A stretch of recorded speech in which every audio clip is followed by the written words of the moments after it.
Hey, welcome to chapter one of the story. Just kind of as a summary, this is a book which is an abridged Bible. It's got 31 chapters. We're meeting as a small group to kind of talk about it one chapter at a time. And these videos are things that I wanted to say but probably didn't have time to say in our small group meeting. And so I get some of these things out whenever we meet, but only a couple. So, for example, I handed out a list of questions, which I'm not going to answer them all here, but we literally got through one, right? And I kind of wanted to say a bunch of things, right? So chapter one is about creation, looking at kind of the big picture of the Bible. So people talk about different movements, and they break it down into like 4 or 5 or 6 different chunks. But this version is 5. This was made by Randy. He makes the study Bible that goes along with the story. It's really good. You should check it out. But the first movement is what he calls them, is the garden, and then Israel, Jesus, the church, and New Garden.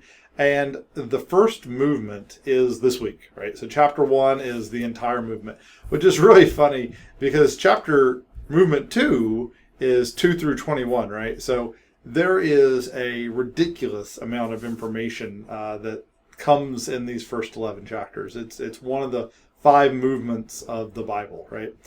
You could argue that really we should spend like 5 weeks with each one, which means we should spend 5 weeks on this, but that's not how we're going to do it. The Bible also has less text in this area, so we're going to do it in 1 week. And so it's a big week, going to get through 20% of the Bible essentially just this week, right? So the expectation is that you've already read chapter 1 of the story. It's only 12 pages. It's definitely doable. If that's not the case, pause the video, go read chapter 1. If you don't have this book, it's just Genesis 1 through 11. Just go read Genesis 1 through 11. It even skips a couple chapters in there, but it's easy enough to do 1 through 11. Before we get started today, I want to kind of put in the verse for the day. I just called it the verse for the day because it sounded good, but it's something that's going to come up as we look at the material for today. And it's from Luke 10:26. He said to him, "What's written in the law? How do you read it?" And so he didn't just say what's written. He said, how do you read it? And so how do you interpret it? What meaning do you give it?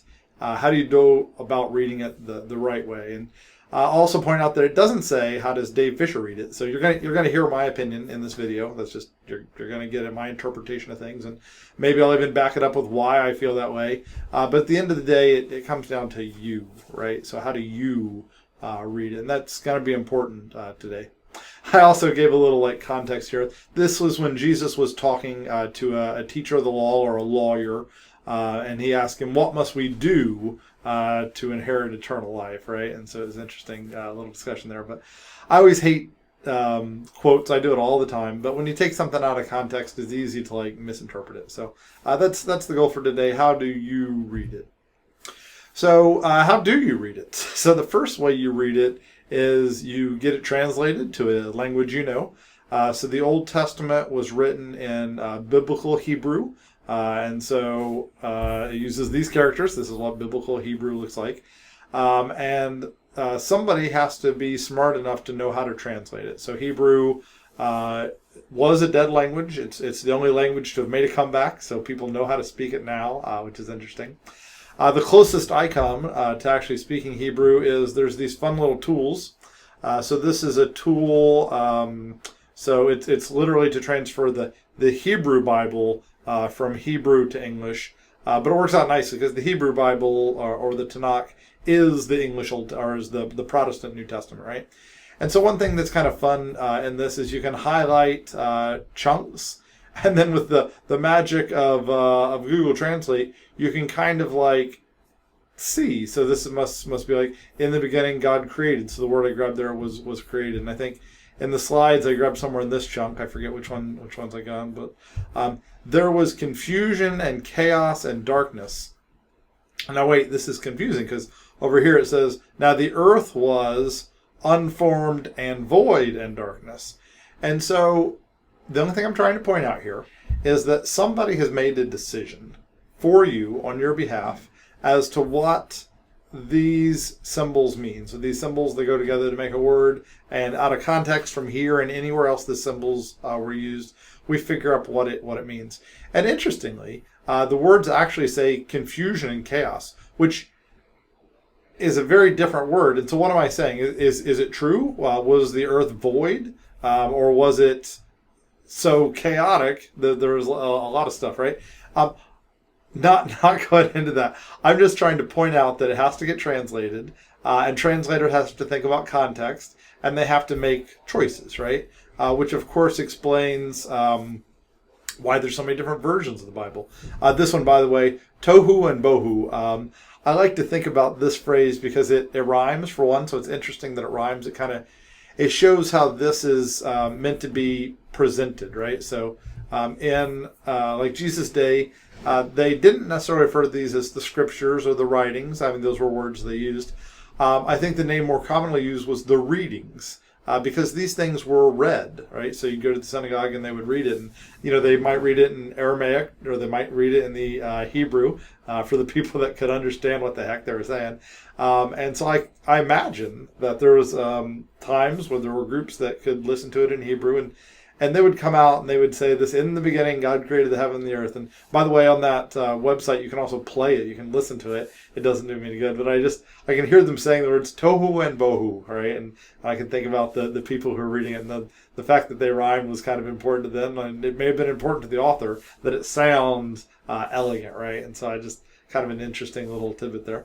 What I was trying to say was it's not surprising that there's so many translations. So this is another one from the story this week. This is chapter 2 of Ephesians. Genesis. I cheat and I will read the story, and this is what you're expected to story, but it doesn't have verse numbers. And so whenever I do analysis, I end up going to the unabridged version just so I can get the numbers, right? But so for example, here it says the man is kind of what this word means, which is Adam, which is super confusing, right? Because Adam is the name of a person, and then Adam is also the name of humanity.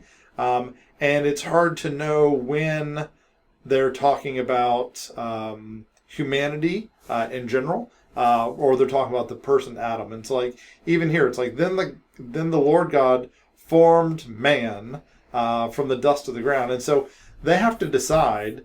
It says the man, like in the Hebrew, apparently that's what that word means, the man.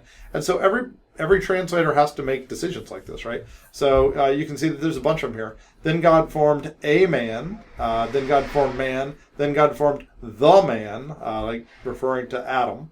And so Adam means humanity, Adam means the person. More on that later, right? And what does it mean? And so like in the context of the rest of the Bible, they talk about people coming from the dust of the ground. You can see that they think that this one is the prototypical man, at least the majority of translations do, and it's not talking about Adam specifically. And the difference is significant, right? So did God in an instance, reach into the ground and pull up Adam, or is this just a general statement that's true of all of us? Like, am I made from dust just as much as the individual Adam was made from dust? And you can see that most people think this is the prototypical man. And things like this, they matter, and these choices have been made for you. And I'm not saying that one is wrong and one is right, but how you read it is important to think through, right? Step number 2. So it has to get translated from, Hebrew or Greek, depending on Old Testament or New Testament. That's a little simplification there, but it's roughly accurate. It has to get converted to the language for which me and you is obviously English. Maybe you know more, I just know English. The other thing that we have to know is we have to know more about the authors who wrote it or spoke it, depending on the case, and put it into what would later become the Tanakh, and how was it transferred is important too. And one of the ways you can know more about the author is to look at the things they wrote, but you can also get outside sources as well. So you can look at their influences. So kind of around them, Egypt was nearby, so Egypt obviously had an influence on their culture. The Assyrians had an influence on their culture. Depending on when in history it was, different groups were bigger and smaller. This is kind of a geographical look. This is roughly around when people think the Exodus might have happened, but like who was in control in these areas. And then this one is a timeline, and all the stuff is controversial, right? I just quit saying that after a while. The country of Israel, which got reestablished in 1945 as a country, was only a sovereign country for a very short time in history. They were, of course, right in this area.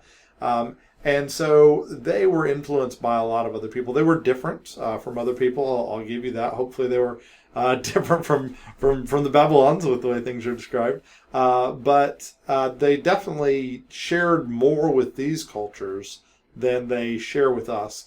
And it's important to understand that when you read the Bible, to understand what truths God is speaking in working with these Hebrew authors. I'll just kind of give you some examples. So creation inevitably leads to scientific discussion, so I'll kind of focus on a couple sciencey things, right? So today we talk about the heart as being like the source of love, right? So it's like I love someone with all my heart, but we don't mean it, right? Nobody means it. Nobody thinks it's really your heart. It's like it pumps blood through the body. We know what the heart is for. It's got the chambers and like using the pictures, right? That's not the way they felt in this time, right? Like they genuinely thought that like anger came from the liver, right? The heart was joy, right? So and it's different by culture, but they believed it. It wasn't just all in your head. Like they believed that. That's just kind of an example of how they're different. Today, if we look at a plant or a tree glowing, we think of it as a natural process, right? So we think about how the cells, how like plant cells are different from animal cells, and how the cell wall provides the structure, and how cells get their nutrients and then they split and they multiply, and that multiplication of cells results in the elongation of the branches, and we look at all these sciencey things and we see it as natural, right? It's just natural. Rain falling, that's just evaporation goes up, it has to come back down, right? So no surprise. For them, a deity drove everything, right? So like a flower didn't bloom unless a god did it, right? And I'm not saying like the god, just they're polytheistic, right? So lots of gods, but like when they said that the Baal brought the rains, like they meant Baal brought the rains, right? So like the deity drove everything. Last week I gave a little intro of like 3 big questions and how I see things. So my first big question was, were we random or were we created? And that's kind of the first big question for me and my culture today. They would have thought that was the stupidest question ever, right? There's like, are we random? It's like, no, we're not random. Everything is driven by a deity. How would you even suggest that we're random? So our cultures are very different, right? They had the question of which of the gods did things. Like that was a big question, right? But it wasn't ever random. That was silly. Other things about the people of this time frame, the sky was solid, typically referred to as firmament. It supported the heavens. It held back the waters of the heavens, so it contained water, which is not surprising from rain. We look at that and we think that's stupid, right? I mean, I didn't even put it in here, but they believed the earth was flat as well, right? But I mean, if you walk outside and you look around, it's not surprising at all, right? I mean, it looks like a big blue dome, right? And I mean, what's blue? Water's blue. It rained today. Where did the rain come from? It's like, I know exactly where the rain came from. So it's not surprising at all that they felt that way. I'll go through these quicker now. Sun, moon, stars, clouds, all about the same distance away. If you were to ask somebody, hey, which is bigger, the moon or one of those little bitty stars, they couldn't have answered you because it was such a ridiculous question. It's like itty bitty stars are smaller, right? They had no concept that was also a sun. It was just farther away, right? So very different. I've kind of already said this one. Today, number one opponent's God. In their time, they struggled to believe that it was the one true God. Marriage, very different today, at least in the U.S. culture. Women, man, have a terrible history. Feel just terrible about the treatment over time of differences between our genders. So not equals, not even close to where we are today. And not close to where we should be either. But just kind of be aware of their culture and the times, right? So, by the way, a lot of these things came from a really good book. It's called The Lost World of Genesis 1 by John Walton. I read that book this week just because I knew that we were going to be talking about Genesis 1. So pat myself in the back there. Interestingly, I disagree with his primary premise, but I love the way he thinks, right? So the way he takes the time, so he speaks Hebrew very well, right? He reads the Bible in Hebrew, not in English, and he understands it directly from Hebrew, and he has read thousands of other texts of people in the area, and he uses that research to come up with conclusions. It's interesting that I can even say that I disagree with some of his primary conclusions, but his method is really, really useful, and that's what I took away from the book, and I found it very useful to read if you ever want to try to read his book. He's got like 15 Lost World of blah books, right? So all that was set up. Now we're getting to chapter 1, right? So chapter 1, depending on how you want to break it down, has some number of stories in it. I feel bad calling them story because when we think story, we think of like, make-believe fiction, right? But when I say story, I just kind of am referring to a chunk of information that kind of like finishes and then a new one starts. So the 5 stories that I kind of identify when I see there is creation. You can kind of see the flow through the days of creation. Some foreshadowing things we'll talk about, how they're kind of like in pairs. The creation of man and woman, walking in the garden, things all good. And then how quickly things start going downhill. So we have the fall, the fruit. We have the story of Cain and Abel in this week. So Cain killed Abel. And then we have the flood. So the reset button. And I put them kind of sloping down here just to show that it's interesting just how quickly things go downhill, right? Yeah, crazy. And it's also to say that how much information is in these first 11 chapters, because this is like one whole cycle of perfection to needing to get wiped clean and start over, right? So there's just so much in here. The reason we do it all in 1 week is because the total amount of words is 12 pages, and they try to keep the total amount of words the same, not the total amount of information the same, right?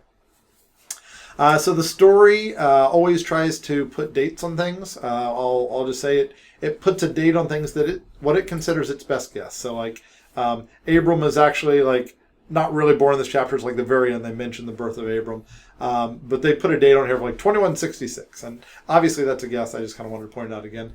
The time period is known as primeval history. You can go look up. People like to put big vocab words on things, so this is primeval history. Stories in the Bible, and this, when I say it that way, everybody's brain just said, this is fairy tales, right? But these are God breathed. It's important to remember that. So Paul said it. I'm pretty sure it's Paul. I have to go find it now. But everything in the Bible is God breathed, and what does that mean to be God breathed, right? Some people take it to mean God penned, right? Like God basically took a pen and he wrote the Bible, right? And if that was the case, it wouldn't matter who wrote it. It wouldn't matter when they wrote it. It's just an absolute truth, right? But I think that, and then other people, of course, say God breathed, and they take to mean God inspired. So like he inspired the human writer to do their thing, and where you fall on that spectrum, and where you fall on that spectrum with each story is important to think about. And do be aware that if you're in the God penned it camp, that's fine. That's the safest place to be. I grew up in churches that were very much God penned it camps. But as you start to go down the more, God partnered with man to make this Bible. God partnered with man to write this story. God partnered with this man, and the two of them made this. The fact that God includes us as partners is that's crazy. God, you're crazy, right? Like, why include us? Why not pen it yourself? But where you fall on that spectrum is important, and it's also really important not to fall off the edge of the map and call something false and say, that's just man talking there, right? And so it's important to think critically about this, and how you read it is important. Other things that I like to talk about is I kind of like to talk about the authorship, which we won't talk about this every time because like the first 5 books are all kind of the same. The characters that are in the story, the locations, the when they happen, things like this. First 5 books of the Bible, called the Torah, or the Pentateuch is the official name, written by Moses.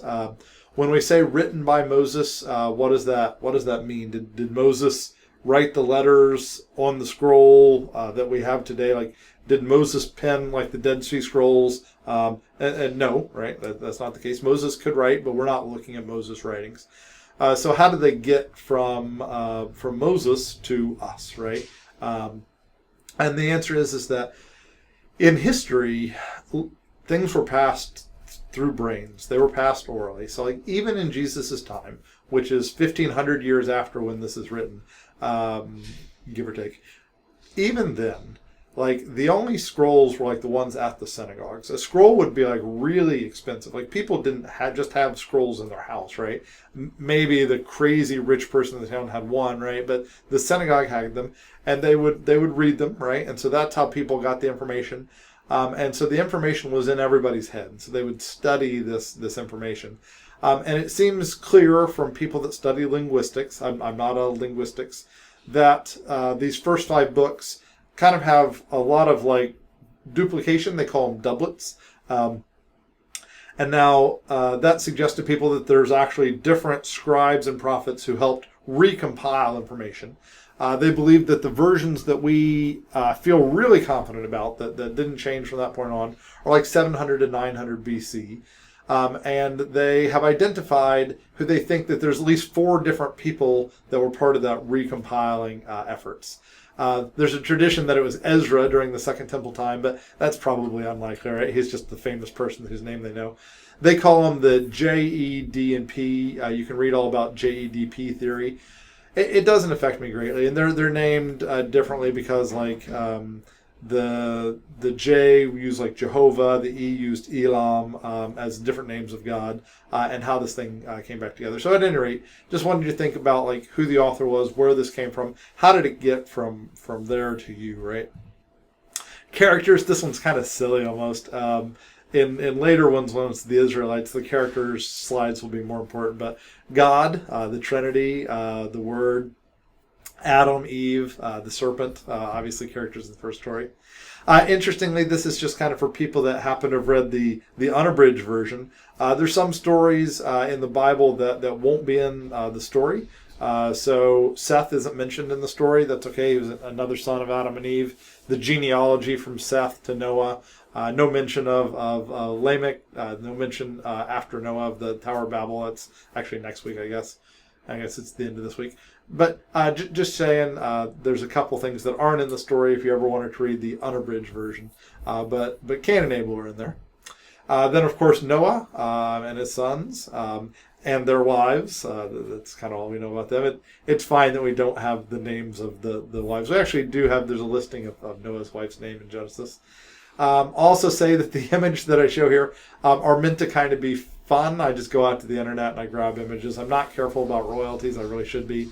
But I know that in every image there's a lot of interpretation, and I haven't carefully gone through and made sure that I agree with everything, right? So interpretation here on when it says Noah built the ark, that's kind of like how Nero burnt down the temple. It's like it wasn't really Noah that built the ark, it was Noah's slaves that built the ark, right? And that's an interpretation, and different people feel different about that. Don't want to dwell on that, right? Like what size animals went through. It's like full-size giraffe is like, it's probably a baby giraffe, right? And so don't worry about the details and things like that. Location, also kind of a joke almost. The creation is the whole universe. So I decided I'd get a picture of the whole universe. Just for fun, I was searching the internet to find a picture of the universe, and then I realized that they're right next to me, like on my desk, was a picture of the universe that is more meaningful to me than anything I could find on the internet. This was from a man named Harlan Scheffler. I don't know how well you can see here, but it's God's hand kind of like holding and creating the world, the earth. And it was given to my dad, and I thought I'd include this one. So Harlan was the individual who witnessed to my father and caused him to go to heaven, right? So a little shout out to Harlan there. Other locations, Eden. So where was Eden? I included this quote just because it's fun. Historians now agree that the Garden of Eden was almost definitely in Iraq, right? Not Kuwait, right? So fine, whatever. People guess about where it was at, when it was underwater, when it was above water. Not that worried about it, but I just thought I'd kind of show that's the location. Location of the flood, global. So the flood was everywhere. flood ended. Best guess, Mount Ararat. I'm not saying the words, oh, this is contested, and oh, people interpret this differently every time. You can just assume it with everything I'm saying. And the things that I'm trying to share with you is my interpretations, my how I read it, my how it's important that you try to read it. And you are the one that makes the decision, right? For you, it's not me. I'm not trying to idea bully you. I'm just trying to get through this in a timely fashion without qualifying every single thing I say all the time, right? Another picture of Mount Ararat. So it was a big mountain in the area, right? So whether it's actual evidence for the ark landing there is any bigger than it was a big mountain in the area, I'm not sure, but that's the best guess of where Noah landed the ark, right? The way this video series works is we're reading the story because of Maryland's church is choice to go through the story. And so here at Rose-Hulman, we started a small group, but we're motivated to do it, or I was motivated to be a part of it because Maryland's doing it. And they give all the small group leaders a video to watch, and it's in the slides here. And we did not watch it together because I knew we were going to run way out of time. But it's written by Randy. I don't know how to say his last name. So this is Randy. That's a picture of Randy. Super smart guy, super way to view this. It's a 10-minute thing. We chose not to watch it just for the sake of giving other people time to talk. I won't play it here. We'll just skip right past it. The thing we did watch, and I'm not going to play it here. If you want, you can get access to these slides and you can watch it yourself. This is from the Bible Project. So the Bible Project is founded by Tim Mackey and a lot of other great graphic artists. But they have all these like little stories. I guess I'll just kind of show you what it is. Stories of the Bible and the insights that they've gleaned from them, and they put them together in these like short. First book in the Bible is a things. book you. And so like this is about the book of Genesis, right? So I would definitely encourage you to take some time to watch these videos. There's a ton of them. This one's for this week, Genesis 1. This is going to be next week and the weeks after. I'm going to always watch them, right? Whether we play them each week or not, I'm not sure. But I love listening to their interpretations, and it sticks in my head better to see their visuals, right? So they do a great job. So, first story, 5 stories. The first one is creation. So creation is the 6 days of creation. Some people get really mad that everybody calls it 6. And they say the day of rest was just as important as any of the others, and it should always be called the 7 days of creation. So I marked out the 6 here and wrote 7. When you read it, you'll notice that there's a pattern, right? So days 1 and 4 are both kind of like a pair. Days 2 and 5 are a pair. You'll see this pattern pop up in different things. And 3 and 6 are a pair. So, I don't know what that means. It's, kind of like those words rhymed, but it was a little bit poetic, right? And so that's an interesting observation as you get into the details. And so you start reading it. So you open your Bible, you open the story, and you read in the beginning is kind of how things start. And so the first thing that I observe is that we meet our first character in the beginning, God, right? So word number 4 there is God. Not too far after, we meet the Spirit of God hovering over the water. They don't spell it out in any details here, but it's a reference to the Trinity already. There's another in the beginning in the Bible, and I was so disappointed with Zondervan on this one. Like, the story is supposed to be the Bible rearranged chronologically, right? And it should have been there. I read those first 2 paragraphs or first 2 sentences, and I was like, oh, the next 2 are going to be the ones from John that's in the beginning, and they weren't. And I was like, darn. But I'm going to read it to you here, so we'll fix the goof. In the beginning, so this is from John 1 through 3, was the Word. And the Word is a reference to Jesus, which we learn about much later, but it's called the Word here.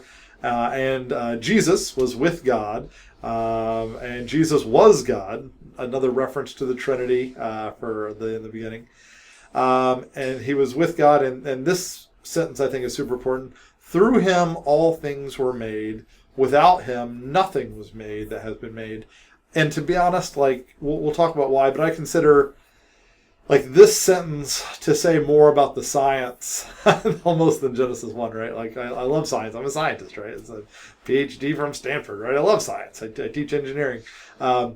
So this sentence is super important, right? And it should be in there. So through him, all things were made. Without him, nothing was made that is made. So whenever you're like deciding what you agree with or disagree with science and versus the Bible, this one I consider a pretty absolute, right? So you keep reading. So you hopefully read a whole bunch, but by verse 6, so this is like not far in. This is still in the first paragraph. There's some confusing stuff, right? So God said, let there be a vault. So vault is referring to like a dome or an expanse of sky. And that makes sense, like you see a big dome. Between the waters, I was like, all right, that's weird. Separated water from water. What are they talking about? So God made the vault and separated the water under the vault from the water above it. So normally when I'm reading fast, right? And so I just I don't know what the heck that says. What do we talk about next? Oh, he called it sky. It's like, all right, so God made the sky. Moving on, third day, right? But if you read this, you're like, well, what does that mean?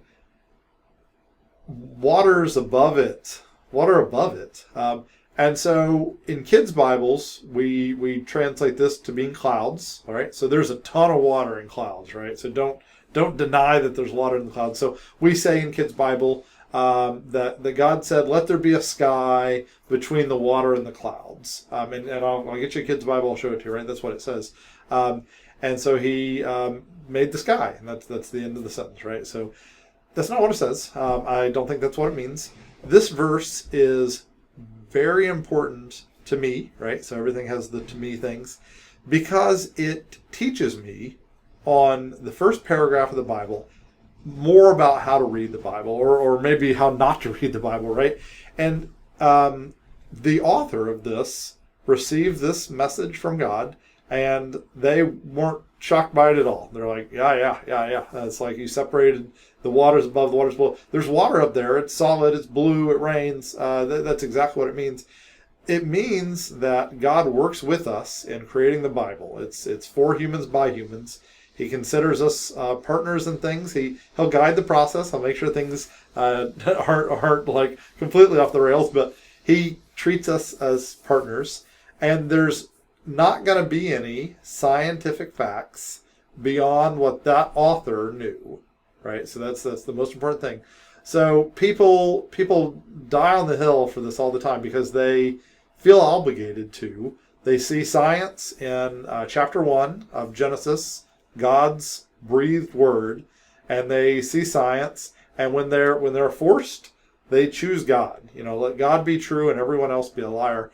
And I don't think they're obligated to do that, right? I think that this sentence says that this story, this information, is not going to contain any scientific information beyond what the author would have understood, right? And so if you try to defend it from a scientific perspective, you are literally defending the viewpoint of a human from 3,000 plus years ago versus today. And I'm not saying people today are smart, we're stupid, but we've had more time to run scientific experiments, right? We've had more time to gather information. Like people argue about the age of the earth, but they won't argue for the water in the sky. But like really, if you're going to argue for the age of the earth on this, you better be ready to argue about the water in the sky. And of course they say it's clouds, right? So that's their answer to that. But I don't think so. I think that this is a message from God to me that tells me how to read the Bible. And you're not going to get science from chapter 1, right? Is what it says. Now, it says a lot of very good things. What are some of the things that it says that are important? I think the most important thing it says in it is that we are made in his image, right? So let us make mankind, he also says us, right? Make mankind in our image, in our likeness. He says it so that we can rule over his creation. Kind of makes me want to recycle better, right? Whenever that's my job, is I'm taking care of God's creation, right? Not killing his animals, not endangering people, right? That's what God called us to do. We need to do a better job. But he created us in his image, right? And that is really important. It tells us all kinds of stuff about God, right? We asked this in the group and we got a lot of answers. I think the first answer was a great one that I wouldn't have thought of. It's, you look around the room, you see how different we all are, and how God loves beautiful variety, and there's a lot of different parts of God, and it's like, oh, that's a really good answer. And then somebody said, it's about character, right? So the character that we have, that we need to develop, and it teaches us more about that God has character. And yeah, there's a lot that you could answer this. I put like a list of them, right? And so other ones that I might say is we're eternal, right? Which is kind of an interesting way to think about things. So we're not just the world. We're like God. We're eternal as well. We can communicate with God, which is interesting. It's not as easy as talking to somebody right next to you. We have an opportunity to figure things out with our brain. Now, we had a good question in the group about this that they saw as a difference. So God knows the difference between good and evil, and man doesn't, right? So how are we created in His image? And there's no right or wrong answer to that, but or there's probably some wrong ones. But my answer is that God had to figure stuff out too, right? So God used His mind, which is a little bit different than ours, right? Like much better computer there, to figure stuff out. And He figured out good and evil, and we can also figure out good and evil. And potentially we could do it on our own, but that's a terrible plan. We can choose to learn from His experience, right? Which His ways are higher than our ways. And so super important verse in here, like if I had a single take-home message, like being created in mankind in God's images tells us so much about understanding God and to get to know Him better. But it also goes both ways, right? So we can learn about who God is. At some point, you got to figure out where to stop the parable, right? So like we can sin, but that's not God chooses not to, right? So. The flip side is we're called to be the image of God on the earth, right? So we are image bearers of God. He makes this very clear with the Israelites that they were image bearers of God, but it's true of you, right? And would people look at you and say that you're the image bearer of God? Other things in here, he makes the seventh day holy, right? So He sanctified it and separated it, and this is something that I don't do well. It's funny, I give people a hard time about like kings have many wives, and it's like there's things in this chapter about that, and you didn't read it, you just ignored it, and then I personally choose not to do a good job of observing the Sabbath. Originally Saturday, by the way, so the end of the week. We decided a long time ago, it's like, oh, we're going to put God first. We're going to do Him at the first day of the week, and that reminds me of when Moses struck the rock instead of speaking to it, right? Won't go into it, but I wish we hadn't changed it. I wish our holy day was still Saturday. Many Catholics still do Saturday, and I should as well, I guess, but we switched it to Sunday. But really, what needs to happen on this day, and the most important thing that needs to happen on this day is to rest. So people see the word rest, and it's like, I should take a break, right? But really, if you start reading the details more, it's take your hands off the steering wheel for a day, right? So accept that God's in charge. Think about what that means. So if you always play a video game, don't do it on Sunday, right? So take Sunday off, right? So just don't do it. Just spend that time in other productive ways. Now, don't be a strict rule follower. That's not the goal either. Jewish people are extremely hardcore about this. Like they won't turn on light switches, and they'll ask somebody else to do everything for them, right? It's like, can't you get yourself a bowl of popcorn, right? So if you've dated a Jewish person at any point in your life, you'll know all the details, right? I don't think that's what we're called to be. It's supposed to be a joyful day. You're supposed to choose to do it. You're supposed to want to do it, but you're supposed to stop doing some of the things that you normally do and take your hands off the wheel and think about how God's in charge of things, right? And so that's what the Sabbath is all about, and that's right here, right at the start. And I don't do as good a job as I should, and it's something I'm working on, right? So, don't be mad at me. God's not finished with me yet. Shirt on today. So that was kind of chapter 1. Didn't go into the science things at all. I'll bring some of them up again later, but I think I've said anything important from it. Man and woman, we ran out of time here, by the way, so this was the end of our time together. which makes sense because I've been talking for who knows how long. So kind of winging it more here because didn't get a chance to go over this. So the next story is man and woman with God in the garden. Most of this comes from Genesis chapter 2. One of the harder things in this chapter is to know when we're talking about the prototype Adam. So the word Adam means humanity. Adam is the name that we've given to this individual. His name was not necessarily, his name wasn't Adam. Her name wasn't Eve. Those are Hebrew words, right? Hebrew first came around like the second millennium, so like 2000 BC. So they were before that. So we named them Adam, right? We named them Eve. We don't know their names, right? People will argue that as well. It's like, well, his name was Adam. It just happens to be where it worked out. It's like, but it's super confusing because the Hebrew word for humanity is Adam. For man is Adam. For the individual is Adam, right? And so then God formed man from the dust of the ground. So is this how God made Adam? I think that it's true of all of us based on other passages in the Bible. And breathed into his nostrils, like individual or humanity there. That sounds more like individual, right? And man became a living soul. So important thing here is eternal, right? So you're not just sinew, muscle, blood, and bone because of God, right? So God breathed into you a soul. That is what sets you apart. So very, very important passage here.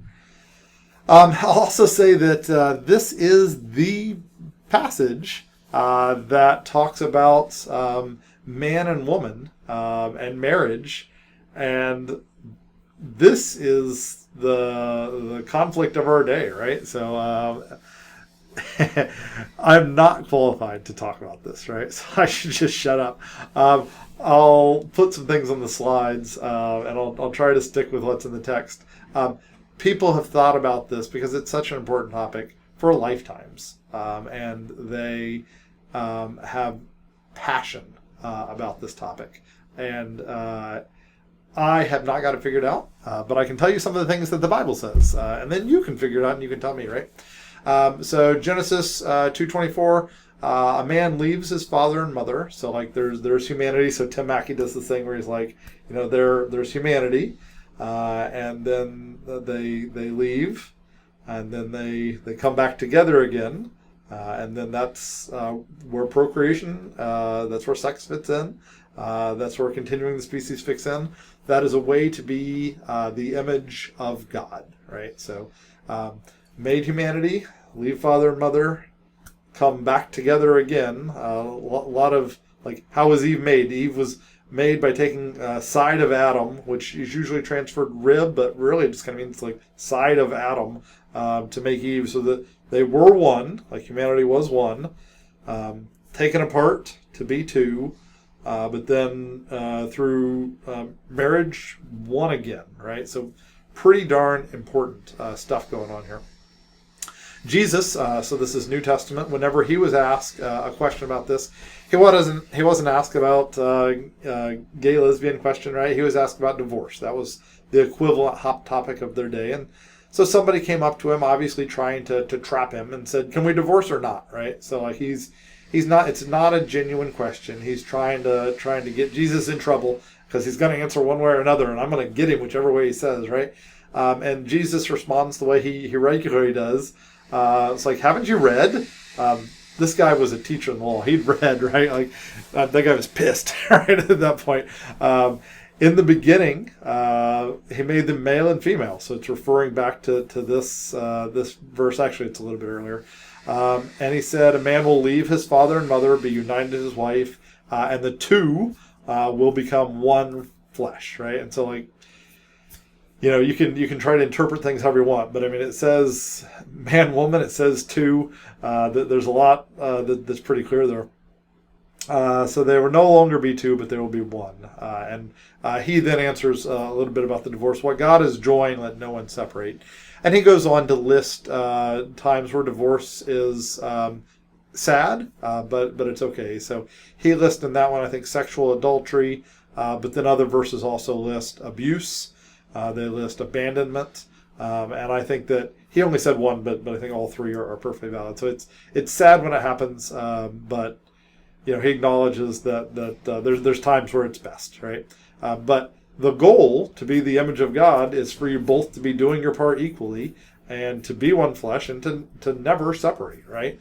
So no divorce is the goal, right? There's also references to having kids as well in this model. So there's a lot going on here. Jesus also presented a second model, which I think people assume is fine, and he does it in the craziest of ways. He talks about eunuchs, right? So eunuch is a history lesson here. So kings would have many wives, like 300 wives, right? You can't have 300 wives because you can't trust all your employees, right? You can't have beautiful half-naked wives running around and have men helping them, right? So they cut off the man's penis and scrotum, right? And so they became a eunuch. And once you were a eunuch, people knew that you weren't going to have sex with one of their wives, right? So that was why it happened. And then people thought of them differently as well from then on.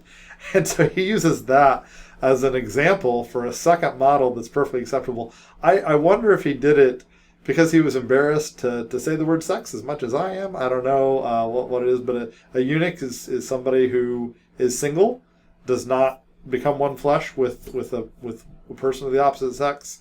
They choose to live that way for the sake of the kingdom.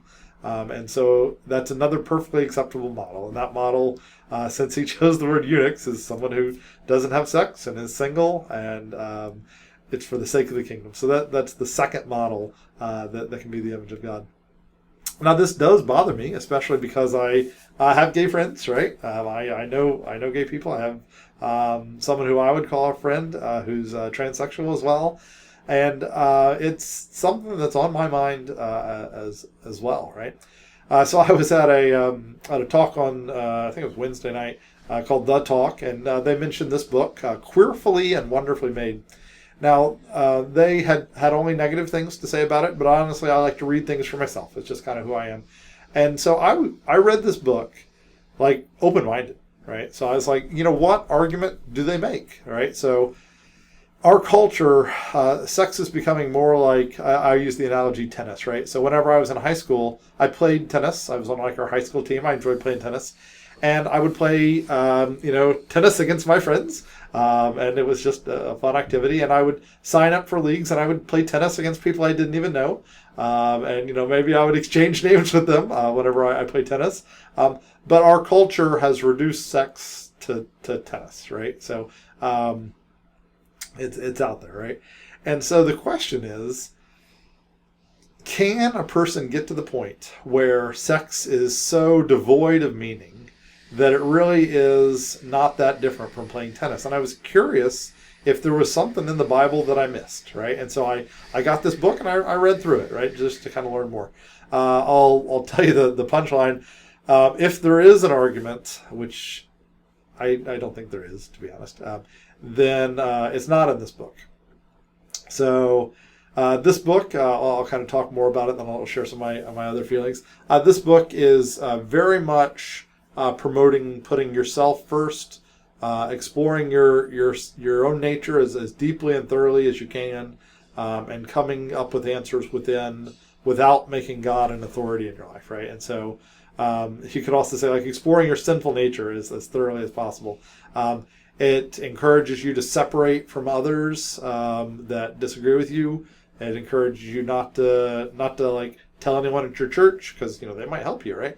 I shouldn't have said that. I shouldn't have said help you, but they might talk with you about what the Bible says, right? And then so not qualified to talk about this. So glad that we did not get to this in the live meeting, and I knew that we wouldn't.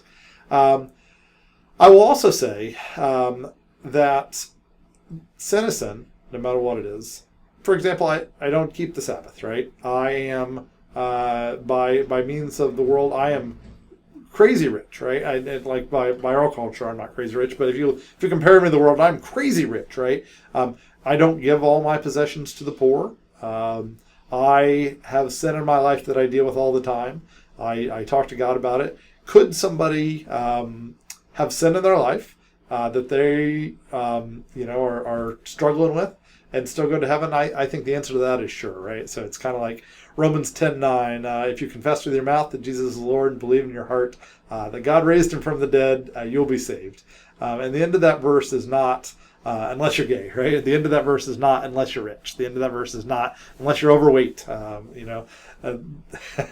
Whole can of worms there. So glad nobody else is in the room with me to make me talk more about these things. Sin is about you. You decide with God what sin means, right? That's important. When it comes to other people, you're called to love them. You're called to pray for them. You're called to treat people with dignity and respect. I get really angry about like laws, like, oh, you can't have, I don't know, tax benefits from marriage because you're not man or woman, right? That's stupid. Shouldn't use the word stupid. But lots of things to think about here. But I'll say that I haven't found, the Bible doesn't have a model that fits this.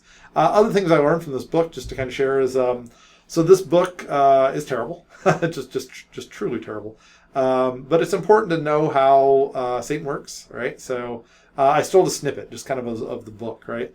So it's very much like don't judge yourself, love yourself. It's something that sounds really good, right? And so it does sound really good. It's like, obviously that's a truth because it sounds really good. But the don't consider the authority of God is another way of saying it, right? And you can read this, but they do things, right? So take a deep breath and remember that God loves you. God does love you, right? Like my friends, he loves them every bit as much as me, right? They make different choices, right? And that's just true. So they take a truth, right? They take the Bible, right? I know the plans I have for you, says the Lord, my plans for welfare and not harm, to give you a future with hope. Like, that sounds great, right? Like, why wouldn't that be good? And, I mean, this one's easy, right? Well, what's the next verse say, right? So they cut it off where they wanted. Then you will call on me, right? So they cut it off right there for a reason, right? Because this is the message they keep out of that book, right? Then you will call on me. This book says, look inside yourself, right? That's what this book says. Come and pray, and I will listen to you, right? So like, this is way more important than what they put in the book. Seek me, and you will find me, and you will seek me with all your heart, right? And so, not surprising, the devil is sneaky, right? So they put in just this part and left out that part. They also, in this book, they put in stories from other people, and the reason for that is you can't argue with somebody about their story, right? So like these are just things that I'm saying based on what I've learned so far. It's hard to argue with my thoughts. It's like, hey, your thoughts are wrong. So they put a lot of stories in here from people that I don't know this is a fact, but they're all lies, right? Like this, the author just changed the font size and indented a little bit, and then they kept writing, and it's a trick, right? And so just kind of be aware of what's out there, and these are for teenagers, right? So more specifically, I think these are for girls if you read carefully with it. And the goal is to hand this book to another girl who has doubts, and this will help alleviate her doubts and separate her from God is the goal of this book. So I guess that's a good segue for the fall. So the fall is in the chapter that we're reading. That was a huge tangent, by the way. That started with man and woman, two will become one flesh. So it started from a legit thing, but then it kind of got off in the woods there. So the fall, what's the story of the fall all about? So questions in the fall.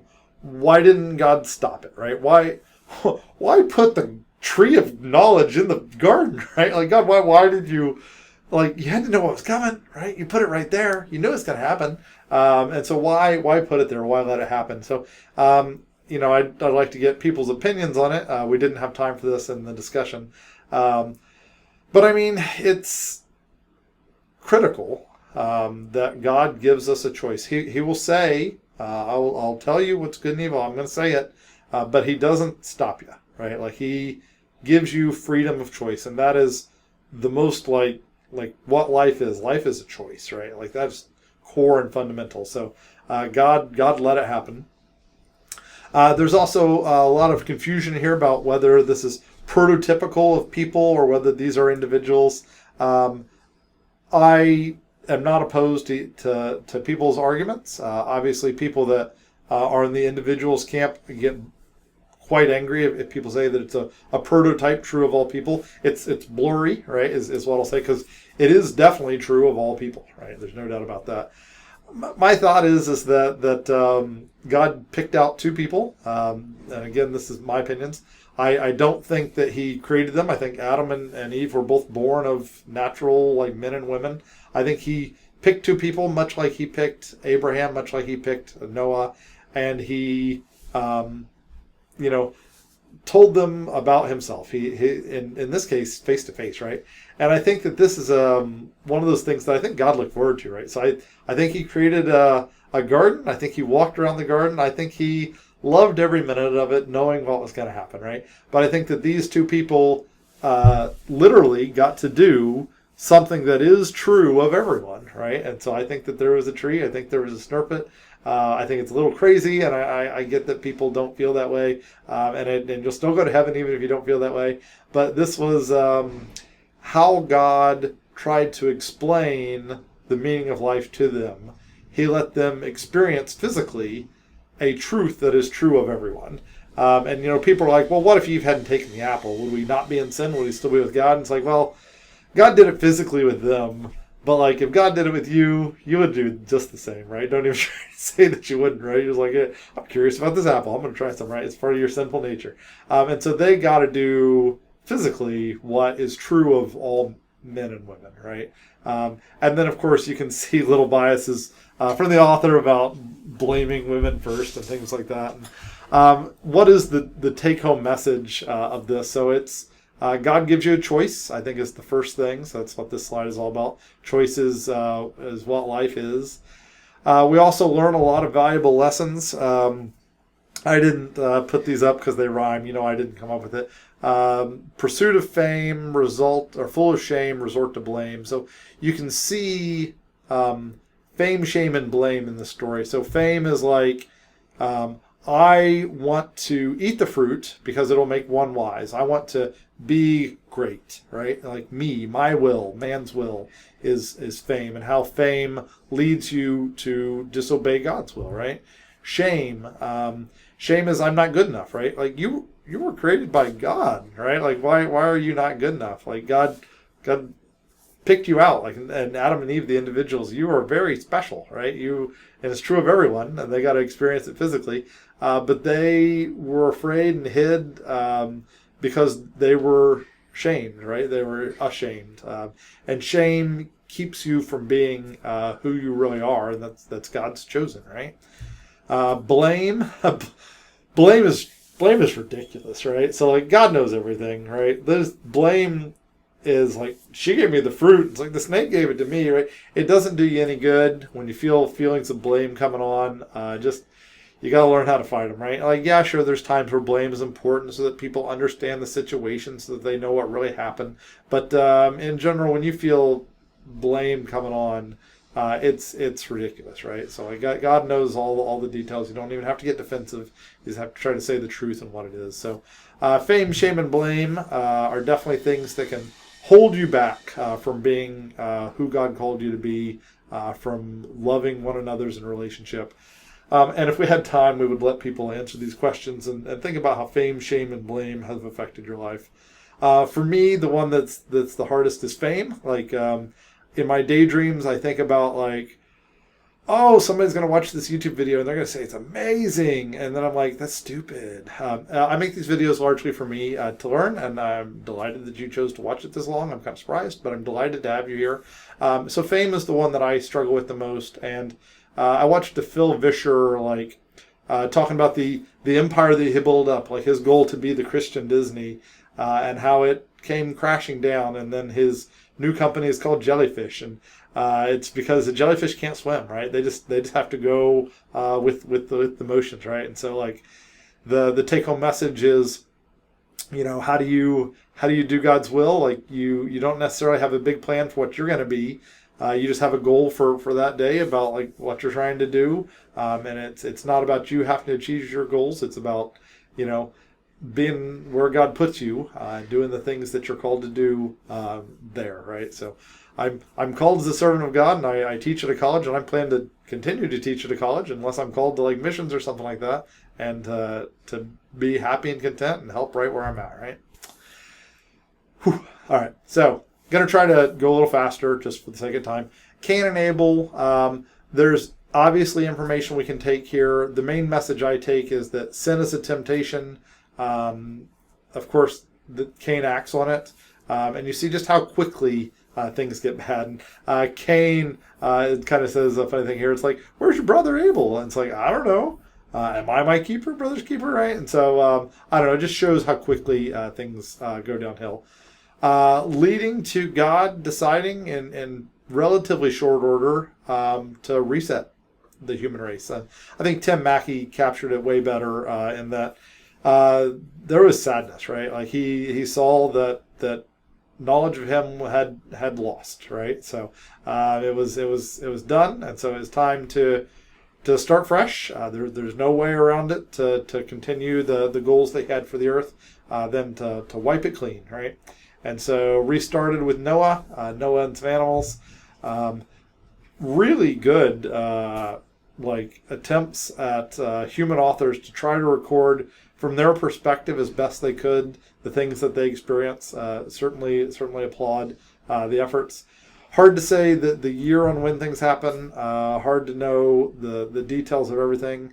The important thing is that I believe that it happened, and the reason I believe that it happened is that I see the effect that sin has on people, and I can see that we would get to a spot where there's no longer God's message in the world, and at that time, like, you can destroy it all, or you can try to make it beautiful again, right? And so that's what the flood is an attempt to make it beautiful again. Obviously, lots of scientific concerns about 8 people and 72,000 animals repopulating the world. Easy to address. There's God does miracles. Everything that you see is a miracle. It's not actually that difficult for God to choose to do miracles. It's also interesting that if you choose to read Adam and Eve as more prototypical and not necessarily the first people, hard to even say, then this story is even more important to you, because if you think science is a better explanation and Adam and Eve are prototypical of people, then this story is even more important to you, that you accept that God has the power to perform anything that he would like to do, right? Questions that I have here is why bother with the flood to do the reset? Like, he chose to reset humanity. Like, do it in the twinkling of an eye, right?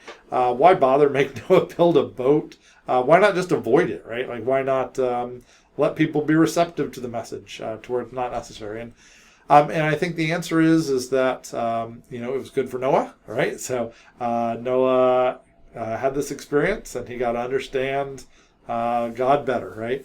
It's hugely important for us that we accept that God has the power to do this, that we understand that this event caused sadness for God, and so I think that's a bit of the reason that it was done. Had a little section here on the tricky bits. I think I've already addressed it though. Great YouTube thing you can watch here if you don't want to read the whole book. There's a nice YouTube video here. I do disagree with some of his primary things, but I really like the way he thinks about things. Well, let's to the get point that started. I wanted to include him.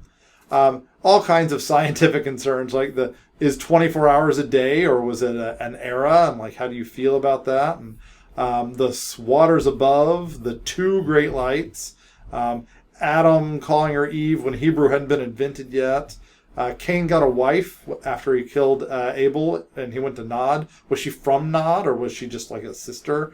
And then the genetic diversity of 8 people and 72,000 animals, that's an estimate obviously, is not enough diversity to repopulate the earth. Fossil records, dinosaurs, monkeys, hominin species, right? So not going to get a huge speech out of me here, but some people have read the Bible quite literally, which I think is a mistake. They feel obligated. They look at the English text. I think it's called Concordianism, and they put very specific numbers on things. It's the young Earth there's a C, YEC, I forget what the C is, but the young earth creationist view.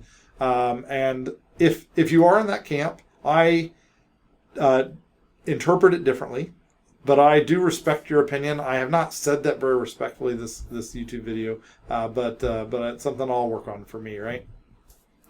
It is interesting to kind of like get people's opinions, like how many say that God, the man developed with God guiding. So I'm part of this blue, or sort of this light green here. God created man essentially his present form. You can see that it's a very similar number, so obviously we're divided.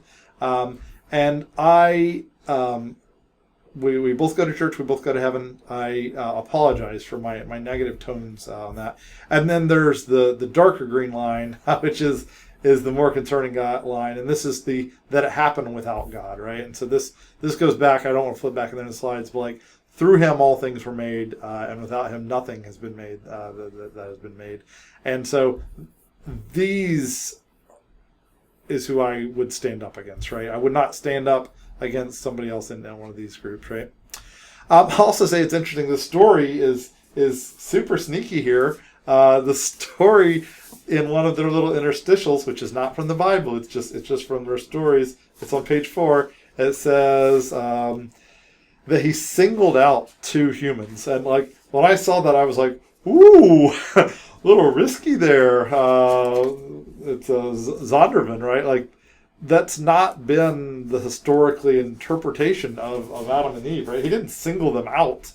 He made them from dust, right? And so I found it kind of interesting that different interpretations have made their way. Like the story's got a more modern interpretation of that. So he singled them out, which is like, whoa, they said it. And so I found that interesting.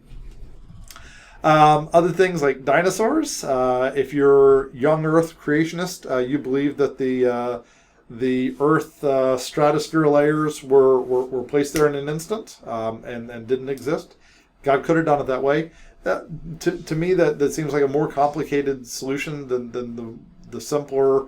God used things like evolution to do it. So, if you're a young Earth, these are 66 million years ago, whereas like man would come much later.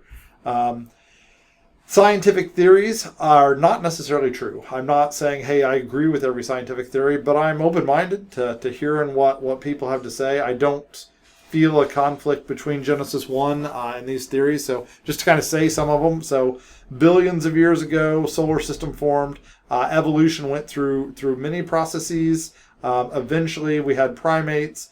Eventually, we had common ancestors with gorillas, that there were many different species. At some point, we split off from monkeys. Everybody loves the monkey things, to make homonyms. So these are different species of humans, right?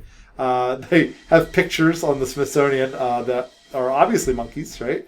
To man monkeys, to Homo sapiens, right? And they have millions of years ago in these things. I'm open-minded to it. I'm not saying I believe every word of it. I'm saying that the Bible doesn't say one thing one way or another is what I kind of read in Genesis 1. So I just kind of thought I'd put some things up here, mainly just to get people's guns up, right? Other scientific things, so like, there's a belief that people got to America by walking across Beringia, where currently the Bering Strait is. That makes total sense, that there was land and now there's water. That makes a lot of sense to me. It seems quite reasonable that people walked across. They can guess when there was a land bridge, when there was an intermittent land bridge, when there was a good land bridge again. Does this affect when the flood happened? This is just kind of a question, right? So if the flood happened after this, then the land bridge would have been too late to get people over. So, does that mean that the flood had to have happened, before 30,000 BC, right? I don't really know. And I don't need to know. It's not a requirement for me. I think we're dumber than what we give ourselves credit. But I just thought it was a fun thing to think about. Then there's a bazillion questions. If you ever want to, in the back of this book, so page 473 on mine, the very back, are discussion questions. We did not get to these at all in our group. And then there's also discussion questions that I put in here. I'm probably not legally allowed to, but discussion questions that are from Randy that are really good. And if we had enough time to actually cover the material property, we would go over every single one. So you can read them, you can think about them. It would be good for you to do for sure. So I think most of the things I said here were pretty good. I could tell that I got off the rails when I got out of my strengths, right? So this is where I was out of my strengths. I apologize for not being able to say that very well. So that's kind of where I'm at on things. But that's the best I can offer you is where I'm at today. I look forward to being smarter someday. And you get there by continuing to kind of like test and refine. So good luck to you. We'll leave you with the goal. What's written? How do you read it? Look forward to next week. So next week starts to get a little easier. So we start on with Abraham tomorrow and some of the people, God's chosen people, and the interesting things that you'll read about and what we can learn from them. So definitely take time to read chapter 2 of the story before next week, and we'll talk about it then. All right. Thanks so much. Bye.